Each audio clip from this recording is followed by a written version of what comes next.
The Palace of Culture and Science is a notable high-rise building in Warsaw, Poland. It is seat of various companies, public institutions, such as cinemas, theaters, libraries, sports clubs, universities, scientific institutions and authorities of the Polish Academy of Sciences. Constructed in 1955, it was designed by Soviet architect Lev Rudnev in Seven Sisters style and was inspired by Polish historicism and American Art Deco high-rise buildings. The Palace of Culture and Science is the tallest building in Poland, the 8th tallest building in the European Union and in a top 20 in the Europe. It is 237 meters tall, including the structural 43-meter-high spire. History. Name. The building was originally known as the Joseph Stalin Palace of Culture and Science, but in the wake of de-Stalinization the dedication to Stalin was revoked. Stalin's name was removed from the colonnade interior lobby and one of the building's sculptures.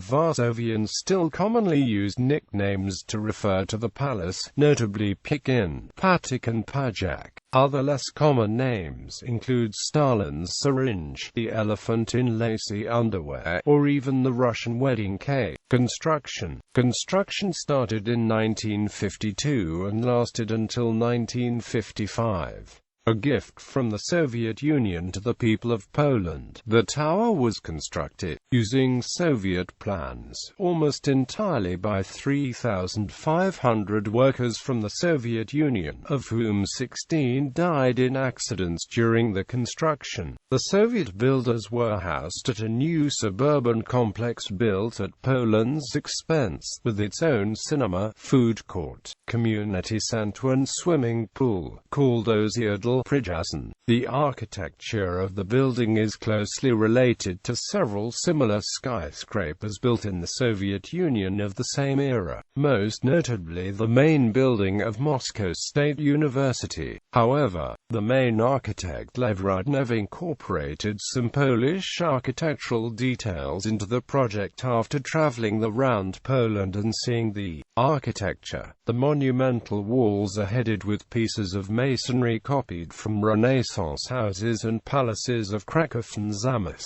Shortly after opening, the building hosted the 5th World Festival of Youth and Students. Many visiting dignitaries toured the palace, and it also hosted performances by notable international artists, such as a 1967 concert by the Rolling Stones, the first by a major Western rock group behind the Iron Curtain. In 1985, it hosted the historic Leonard Cohen concert, surrounded by many political expectations, which were avoided by Cohen in his prolonged introductions during the 3-hour show. 46.3-metre clock faces were added to the top of the building ahead of the Millennium celebrations in 2000. Present day as the city's most visible landmark, the building was controversial from its inception. Many Poles initially hated the building because they considered it to be a symbol of Soviet domination, and at least some of that negative feeling persists today. Some have also argued that, regardless of its political connotations, the building destroyed the aesthetic balance of the old city and imposed dissonance with other buildings.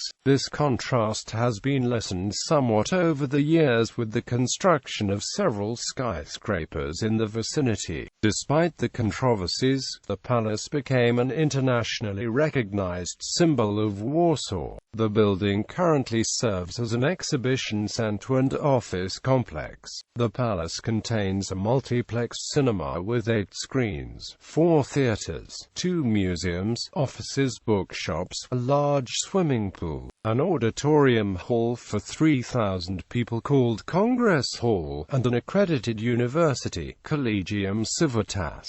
On the 11th and 12th floors of the building, the terrace on the 30th floor, at 114 meters, is a well-known tourist attraction with a panoramic view of the city. The Congress Hall held the finals of Miss World 2006. In 2010, the illumination of the building was modernized and high-power LED lights were installed, allowing the palace to take various colors at night. The first use of the new lighting was during Christmas in 2010, when the palace was illuminated in green and white to resemble a Christmas tree. In December 2013, during the Euromaidan protests, it was illuminated in yellow and blue, the colors of the Ukrainian national flag, as a sign of solidarity with the protesters.